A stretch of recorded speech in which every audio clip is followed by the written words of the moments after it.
ನಮಸ್ಕಾರ ಸ್ನೇಹಿತರೆ. ದಾಸವಾಳದ ಸಂಕ್ಷಿಪ್ತ ಪರಿಚಯವನ್ನ ಕಳೆದ ವಿಡಿಯೋದಲ್ಲಿ ಮಾಡಿಕೊಂಡ್ವಿ. ಇವತ್ತಿನ ಈ ವಿಡಿಯೋದಲ್ಲಿ ದಾಸವಾಳದ ಹೂವಿನ ಭಾಗಗಳ ಬಗ್ಗೆ ತಿಳಿದುಕೊಳ್ಳೋಣ. ಆ ಭಾಗಗಳನ್ನ ವೈಜ್ಞಾನಿಕವಾಗಿ ಏನಂತ ಕರೀತಾರೆ, ಅದು ಯಾತಕ್ಕೆ ಬೇಕು ಅನ್ನೋದ್ರ ಬಗ್ಗೆ ಇವತ್ತಿನ ಈ ವಿಡಿಯೋದಲ್ಲಿ ತಿಳಿದುಕೊಳ್ಳೋಣ. ಸಸ್ಯಶಾಸ್ತ್ರದ ಸವಿಯ ಉಣಬಡಿಸುವ ಈ ವಿಡಿಯೋ ಮನಸ್ಸಿಗೂ ಕೂಡ ಸಂತೋಷವನ್ನುಂಟು ಮಾಡ್ಬೋದು ಅಂತ ಭಾವಿಸ್ತೀನಿ. ದಾಸವಾಳದ ಹೂವು ಕಾಂಡಕ್ಕೆ ಒಂದು ಕಡ್ಡಿಯ ಮುಖಾಂತರ ಜೋಡಣೆ ಆಗಿದೆ. ಅದನ್ನ ನಾವು ಸ್ಟಾಕ್ ಆಫ್ ದ ಫ್ಲವರ್ ಅಂತ ಕರಿತೀವಿ. ಅದನ್ನ ವೈಜ್ಞಾನಿಕವಾಗಿ ಪೆಡಿಸಿಲ್ ಅಂತ ಕರಿತೀವಿ.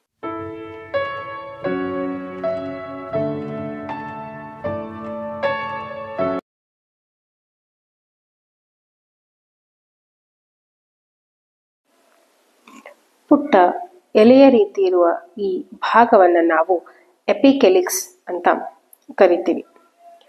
ಇದು ಹೋಲಿಕೆಯಲ್ಲಿ ಎಲೆ ಥರನೇ ಇರುತ್ತೆ. ಇದರ ಮುಖ್ಯವಾದಂತಹ ಕೆಲಸ ಏನು ಅಂತಂದ್ರೆ, ಹೂವು ಇನ್ನು ಮೊಗ್ಗಾಗಿದ್ದಾಗ ಆ ಮೊಗ್ಗನ್ನ ರಕ್ಷಣೆ ಮಾಡುವುದಕ್ಕೆ ಈ ಎಪಿಕೆಲಿಕ್ಸ್ಗಳು ಬೇಕು.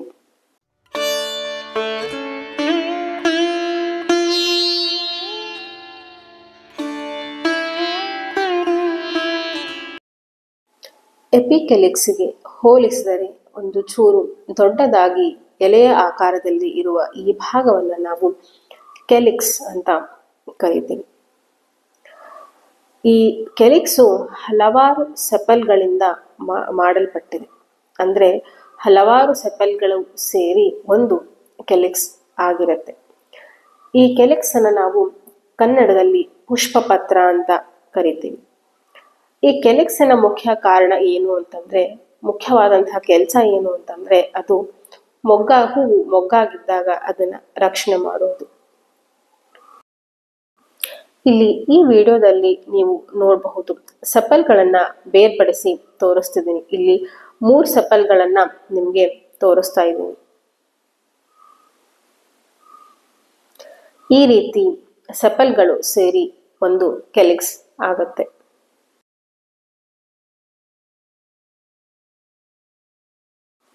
ಹೂವಿನ ಮುಖ್ಯವಾದ ಇನ್ನೊಂದು ಭಾಗ ಅಂತಂದ್ರೆ ಅದು ಕರೋಲ್ಲ. ಕರೋಲ್ಲ ಹಲವಾರು ಪೆಟಲ್ಸ್ಗಳಿಂದ ಮಾಡಲ್ಪಟ್ಟಿದೆ. ಕರೋಲ್ಲ ಅಂತಂದ್ರೆ ಹಲವಾರು ಪಕ್ಕಳೆಗಳನ್ನ ಸೇರಿ ಮಾಡಲ್ಪಟ್ಟಂತಹ ಒಂದು ಆಕಾರವನ್ನ ನಾವು ಕರೋಲ್ಲ ಅಂತ ಕರಿತೀವಿ. ಪೆಟಲ್ಸ್ಗಳು ಅಥವಾ ನಾವು ಪುಷ್ಪದಳ ಅಂತ ಏನ್ ಹೇಳ್ತೀವಿ, ಆ ಹಲವಾರು ಪುಷ್ಪದಳಗಳು ಸೇರಿ ಕರೋಲ್ಲ ಆಗಿರುತ್ತೆ. ಈ ಕರೋಲ್ಲ ಅಥವಾ ಪುಷ್ಪದಳಗಳು ಹಲವಾರು ಬಣ್ಣಗಳಲ್ಲಿ ಇರೋದನ್ನ ನಾವು ನೋಡಿದ್ದೀವಿ. ಕೆಲವು ಪುಷ್ಪದಳಗಳು ಕೆಂಪಾಗಿರ್ಬೋದು, ಬಿಳಿಯಾಗಿರಬಹುದು, ಕೇಸರಿ ಬಣ್ಣದಲ್ಲಿರ್ಬೋದು, ಹೀಗೆ ಹಲವಾರು ಬಣ್ಣಗಳಲ್ಲಿ ಈ ಪುಷ್ಪದಳಗಳು ಇರ್ತವೆ. ಈ ಬಣ್ಣಕ್ಕೆ ಏನ್ ಕಾರಣ ಅಂತಂದ್ರೆ, ಯಾಕೆ ಬೇಕು ಇಷ್ಟು ಬಣ್ಣ, ಯಾಕೆ ಆಕರ್ಷಣೆ ಮಾಡ್ತಾವೆ ಅಂತಂದ್ರೆ, ಅದು ಪರಾಗಸ್ಪರ್ಶ ಕ್ರಿಯೆಯನ್ನ ಪೂರ್ಣಗೊಳಿಸ್ಕೊಳ್ಳಿಕ್ಕೆ. ಕೀಟಗಳು, ಪಕ್ಷಿಗಳು, ಪ್ರಾಣಿಗಳು ಅಥವಾ ಹೀಗೆ ಹಲವಾರು ಜೀವಿಗಳಿಂದ ಪರಾಗಸ್ಪರ್ಶ ಆಗ್ಬೇಕು. ಆ ಪರಾಗಸ್ಪರ್ಶ ಆಗ್ಬೇಕು ಅಂತಂದ್ರೆ ಹೂಗಳು ತಮ್ಮ ಬಣ್ಣಗಳಿಂದ ಪರಾಗಸ್ಪರ್ಶ ಮಾಡುವಂತಹ ಜೀವಿಗಳನ್ನ ಅಟ್ರಾಕ್ಟ್ ಮಾಡ್ಕೊಳ್ತವೆ. ಇನ್ನು ಹೂವಿನ 3ನೇ ಭಾಗ ಅಂತಂದ್ರೆ ಅದನ್ನ ಆಂಡ್ರೋಶಿಯಂ ಅಂತ ಕರಿತೀವಿ. ಅಂದ್ರೆ ಕನ್ನಡದಲ್ಲಿ ಗಂಡು ಸಂತಾನೋತ್ಪತ್ತಿಯ ಭಾಗ ಅಂತ ಅರ್ಥ. ಆಂಡ್ರೋಶಿಯಂ ಅಲ್ಲಿ ಹಲವಾರು ಸ್ಟೆಮನ್ಸ್ಗಳು ಇರ್ತವೆ, ಅಥವಾ ಹಲವಾರು ಸ್ಟೆಮನ್ಸ್ಗಳು ಸೇರಿ ಆಂಡ್ರೋಶಿಯಂ ಅಂತ ಆಗುತ್ತೆ. ಸ್ಟೆಮನ್ ನಲ್ಲಿ 3 ಭಾಗಗಳಿರ್ತವೆ. ಆಂಥರ್, ಫಿಲಾಮೆಂಟ್ ಮತ್ತೆ ಕನೆಕ್ಟಿವ್ ಅಂತ ನಾವು ಕರಿತೀವಿ. ಕನ್ನಡದಲ್ಲಿ ಹೇಳೋದಾದ್ರೆ ಆಂಡ್ರೋಶಿಯಂ ಅನ್ನ ಪುಂಕೇಸರ ಅಥವಾ ಕೇಸರ ಅಂತ ಕರಿತೀವಿ. ಇದರಲ್ಲಿ ಬರುವಂತಹ ಭಾಗಗಳನ್ನ ಪರಾಗ ಉತ್ಪತ್ತಿಯ ಕೋಶಗಳು ಹಾಗೂ ಕೇಸರ ದಂಡ ಅಂತ ಕರಿತೀವಿ. ಈ ಪರಾಗ ಉತ್ಪತ್ತಿಯ ಕೋಶಗಳಿಂದ ಏನಾಗ್ತವೆ ಅಂತಂದ್ರೆ ಪರಾಗಗಳು ಅಥವಾ ಪರಾಗ ರೇಣುಗಳು ಉತ್ಪತ್ತಿ ಆಗ್ತವೆ. ನಾವು ಪೋಲನ್ ಗ್ರೇನ್ಸ್ ಅಂತ ಕರಿತೀವಿ. ಹಾಗಾಗಿ ಪರಾಗರೇಣುಗಳು ಉತ್ಪತ್ತಿ ಆಗ್ತವೆ.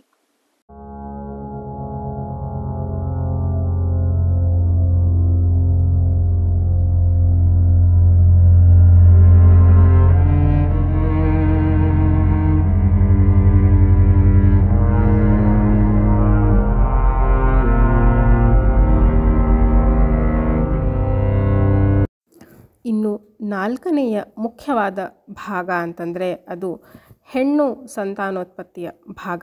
ಅದನ್ನು ನಾವು ವೈಜ್ಞಾನಿಕವಾಗಿ ಗೈನೋಶಿಯಂ ಅಂತ ಕರಿತೀವಿ. ಗೈನೋಶಿಯಂ ಯಾವುದರಿಂದ ಮಾಡಲ್ಪಟ್ಟಿದೆ ಅಂದರೆ ಹಲವಾರು ಕಾರ್ಪೆಲ್ಗಳು ಸೇರಿ ಗೈನೋಶಿಯಂ ಅಂತ ನಾವು ಕರಿತೀವಿ. 2 ಇರಬಹುದು, 5 ಇರಬಹುದು, ಹೀಗೆ ಹಲವಾರು ಕಾರ್ಪೆಲ್ಗಳು ಸೇರಿ ಗೈನೋಶಿಯಂ ಆಗ್ತದೆ. ಕಾರ್ಪೆಲಲ್ಲಿ 3 ಭಾಗ ಇರ್ತದೆ. ಸ್ಟಿಗ್ಮಾ ಮತ್ತು ನಾವು ಸ್ಟೈಲ್ ಅಂತ ಕರಿತೀವಿ, ಜೊತೆಗೆ ಓವರಿ. 3 ಭಾಗಗಳು ಈ ಕಾರ್ಪೆಲಲ್ಲಿ ಇರ್ತದೆ.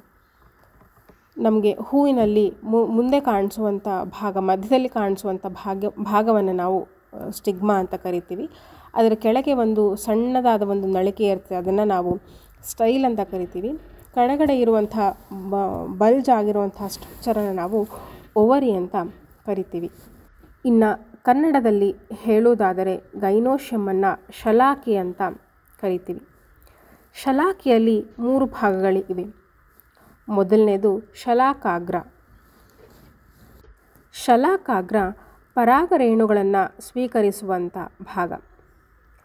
ಇದರ ಜೊತೆಗೆ ಶಲಾಕೆ ನಳಿಕೆ ಇರ್ತದೆ, ಅಂದರೆ ನಾವು ಅದನ್ನು ಸ್ಟೈಲ್ ಅಂತ ಕರಿತೀವಿ. ತುಂಬ ತೆಳುವಾದಂಥ ಒಂದು ಸ್ಟ್ರಕ್ಚರ್ ಇರ್ತದೆ, ಅದನ್ನು ನಾವು ಶಲಾಕೆ ನಳಿಕೆ ಅಥವಾ ಸ್ಟೈಲ್ ಅಂತ ಕರಿತೀವಿ. ಓವರಿಯನ್ನು ಕನ್ನಡದಲ್ಲಿ ಅಂಡಾಶಯ ಅಂತ ಕರಿತೀವಿ. ಈ ಓವರಿಯಲ್ಲಿ ಎಗ್ಗಳು ಉತ್ಪತ್ತಿ ಆಗ್ತವೆ. ಆ ಎಗ್ಗಳನ್ನು ನಾವು ಅಂಡಕಗಳು ಅಂತ ಕರಿತೀವಿ. ಹಾಗಾಗಿ ಪರಾಗರೇಣುಗಳು ಮತ್ತು ಅಂಡಕಗಳು ಸೇರಿ ಬೀಜಗಳು ಆಗ್ತವೆ. ಹಾಗಾಗಿ ಹೂಗಳಲ್ಲಿ ಸಾಧಾರಣವಾಗಿ ಗಂಡು ಸಂತಾನೋತ್ಪತ್ತಿಯ ಭಾಗ, ಹೆಣ್ಣು ಸಂತಾನೋತ್ಪತ್ತಿಯ ಭಾಗ ಒಂದೇ ಹೂನಲ್ಲಿ ನಾವು ಕಾಣಬಹುದು. ಅದನ್ನು ನಾವು ಬೈಸೆಕ್ಷುವಲ್ ಅಥವಾ ದ್ವಿಲಿಂಗಿ ಹೂಗಳು ಅಂತ ಅಥವಾ ಗಿಡಗಳು, ಸಸ್ಯಗಳು ಅಂತ ಕರಿತೀವಿ. ಇಲ್ಲಿ ನೀವು ನೋಡಬಹುದು, ಇದನ್ನು ನಾವು ಓವರಿ ಅಂತ ಕರಿತೀವಿ. ಪೂರ್ತಿ ಕೆಳಗಿನ ಭಾಗ ಓವರಿ ಅಂತ ಕರಿತೀವಿ. ಅದರ ಮೇಲ್ಗಡೆ ಕಾಣುವಂಥ ಒಂದು ಸಣ್ಣವಾದ ನಳಿಕೆ ಏನಿದೆ, ಸ್ಟೈಲ್ ಅಂತ ನಾವೇನು ಕರಿತೀವಿ, ಅದನ್ನು ಶಲಾಕೆ ನಳಿಕೆ ಅಂತ ಕರಿತೀವಿ. ತುಂಬ ತೆಳುವಾದಂಥ ಒಂದು ಭಾಗ ಇದು. ಮೇಲ್ಗಡೆ ಕಾಣುವಂಥ ಭಾಗವನ್ನು ನಾವು ಸ್ಟಿಗ್ಮಾ ಅಂತ ಕರಿತೀವಿ ಅಥವಾ ಶಲಾಕಾಗ್ರ ಅಂತ ಕನ್ನಡದಲ್ಲಿ ಕರಿತೀವಿ. ಇದು ಗೈನೋಶಿಯಂ ಅಥವಾ ಕಾರ್ಪೆಲ್.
ಇದಿಷ್ಟು ಹೂವಿನ ಭಾಗಗಳು.